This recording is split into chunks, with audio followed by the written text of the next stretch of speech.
for citizens and communities. Now, many in this region are feeling the pain of Russia's invasion of Ukraine in another way, with rising food prices, especially wheat. Farmers in Ukraine, instead of tending to their crops, have been forced to either fight for their country's future and independence or to flee. Ships with grain are not getting out from Black Sea ports because they're blocked by Russia's aggression. Countries around the world, including North Africa and the Middle East, import significant amounts of wheat from Ukraine. And of course, when food prices rise, so do the numbers of people suffering from hunger. This is just one more reason why the international community must increase the pressure on Russia to end this unprovoked and unjustified war. So, let me conclude simply by saying thank you to our colleagues in Algeria for hosting us today, and Ramadan Kareem to all of those who will soon celebrate the Ramadan.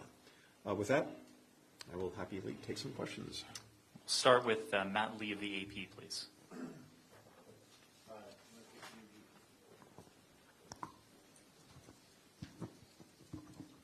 Thank you, Mr. Secretary. Sorry.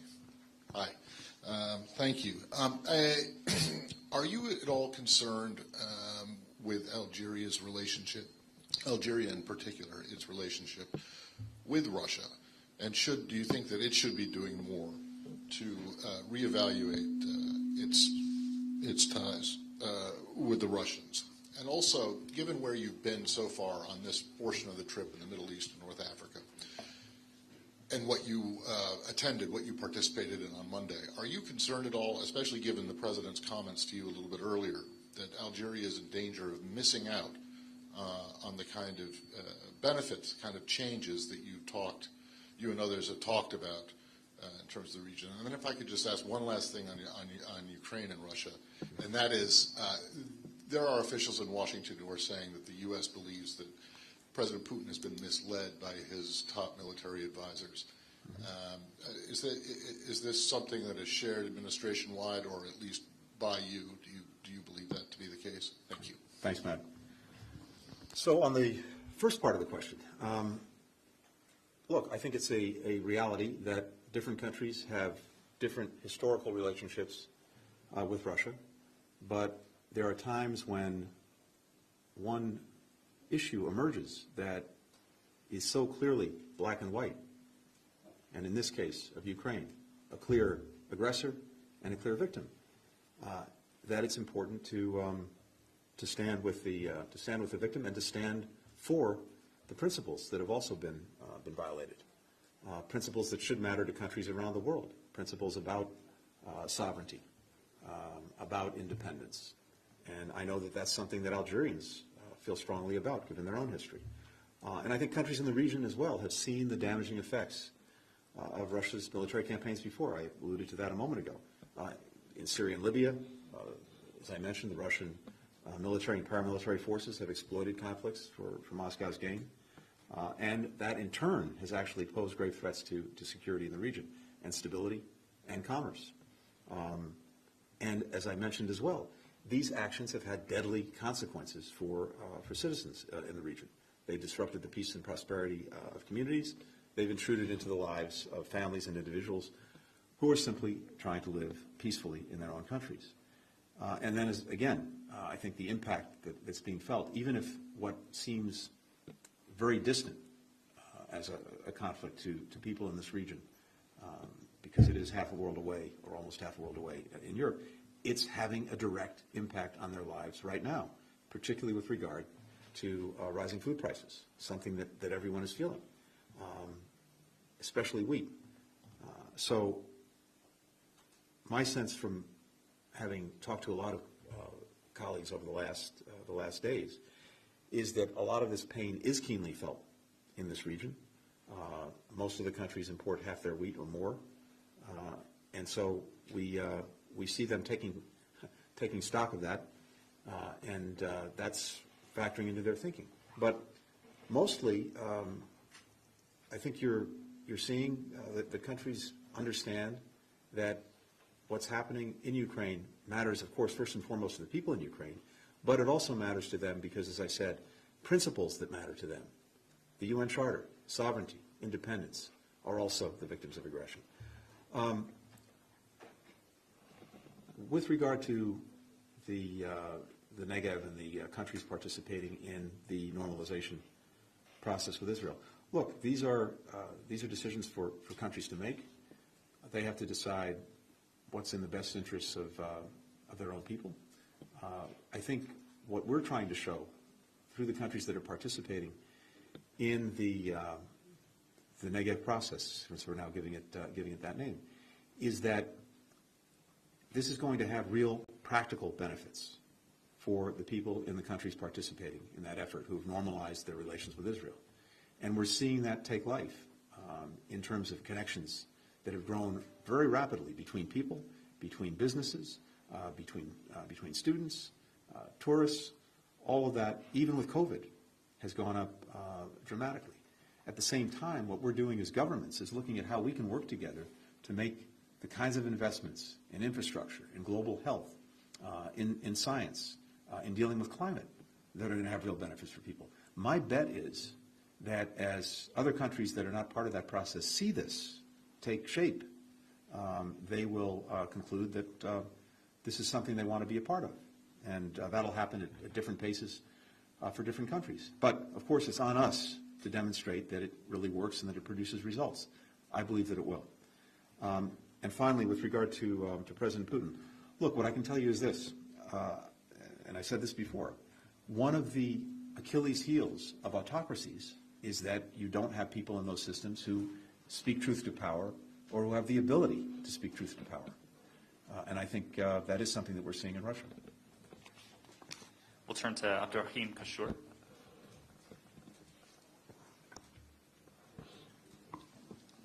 Thank you. Thank you, Mr. Secretary of State. United States is adopting an advanced position against Russian military operation in Ukraine based on the principle of violence against the international law. But the same thing is happening in Palestine, in Golan, as well as in Western Sahara. But the United States didn't show the same fairness, same resolve as that one in Ukraine. And in the same context, is Biden administration still adopting the proclamation of the ex-President Donald Trump recognizing Moroccan sovereignty over the Western Sahara? Thank you very much. When President Biden took office, we and he made two principal commitments in terms of our foreign policy and how we would engage the world. We made a commitment to re-engage with partners and international institutions and organizations, and we made a commitment to lead with diplomacy. And that's what we've done. Part of that means that when the basic rules of diplomacy and the international system that are necessary to try to keep peace and security are being violated, we will stand up with other countries to defend them. And that's what we're doing. That's what we're doing in the case of this aggression. But the centrality of diplomacy to this effort is critical. And so when it comes to Israel and the Palestinians, we have remained very engaged with our diplomacy to try and advance prospects for getting back to a two-state solution, to negotiating that. And in the meantime, doing everything that we can to help the Palestinian people improve their lives. We've committed $500 million in assistance to the Palestinians over the last year. We've re-engaged with UNRWA. And of course, I was just up in Ramallah. And by the way, we were talking about the Negev Summit and the countries participating in that. One of the things that we spent some time talking about is how we could use that grouping of countries to focus on helping Palestinians improve their lives. And we also made clear, and I certainly made clear, that as committed as we are to supporting normalization and to having more countries join in, that is not a substitute for dealing with the conflict between Israelis and Palestinians, and not a substitute for two states. Similarly, with regard to Western Sahara, we're very focused on diplomacy and on advancing a resolution through diplomacy, including through the efforts of Staffan de Mistura, the envoy from the United Nations.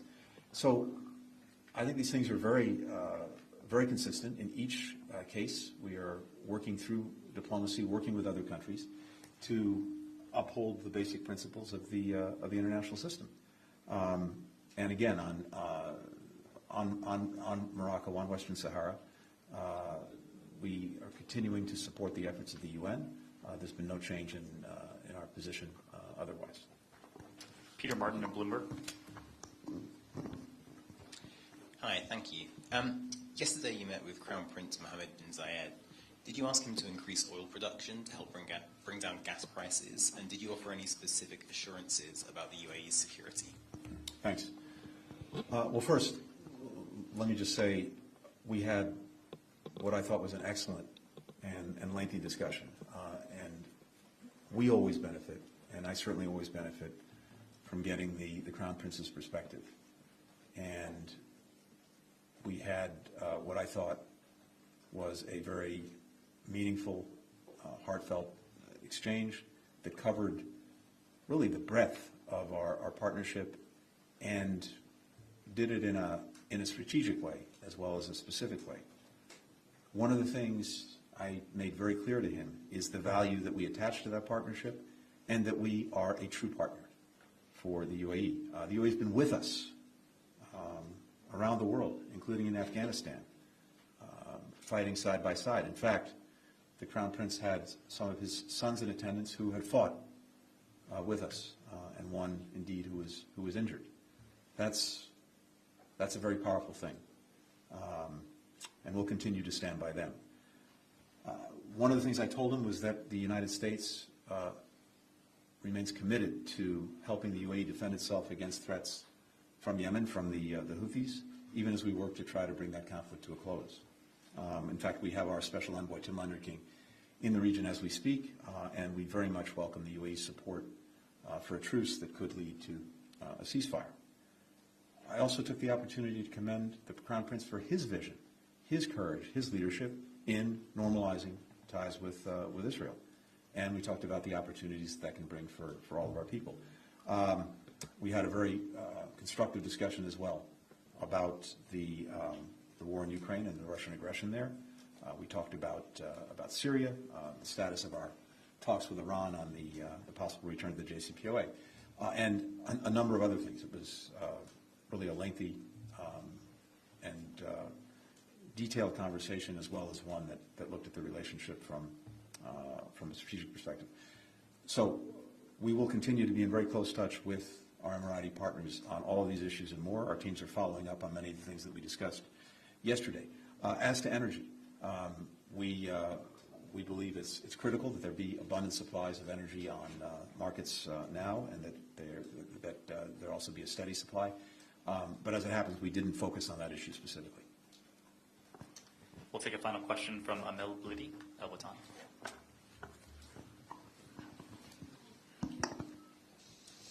Thank you.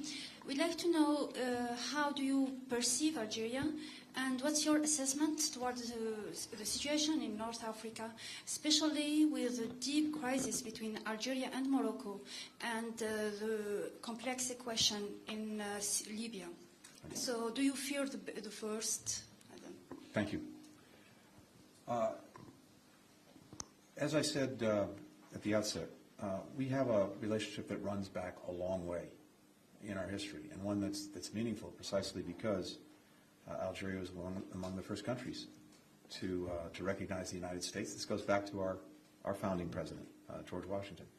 And in ways over the years, we have tried to build on that founding moment with security ties, economic ties, cultural ties, connecting our people. We are very grateful for Algeria's important and ongoing diplomatic efforts to try to advance peace and security in the region. It's playing an important role, and one that we count on. As I mentioned, we talked a lot today about Libya, and we are working very much in common to try to advance a truly democratic transition there through elections and new government. My sense is that building on this foundation of existing work together on security, deepening cooperation economically with trade and investment, I mentioned some of the numbers earlier today, having increased significantly even during COVID. And I think particularly with President Tebboun's economic plan, one that offers the prospect, I think, of creating an even more favorable investment climate here for American companies through clear rules and regulations and predictability. I think you're going to see that grow.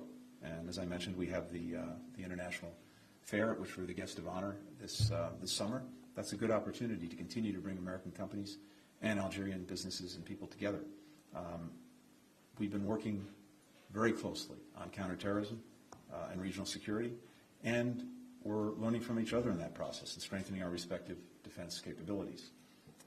We were very proud, coming back to the connections between us in different ways. We just signed recently a 3-year agreement with Columbia University I happen to attend, and the Algerian Ministry of Higher Education and Scientific Research that will help revamp Algeria's curriculum for teaching English language in universities.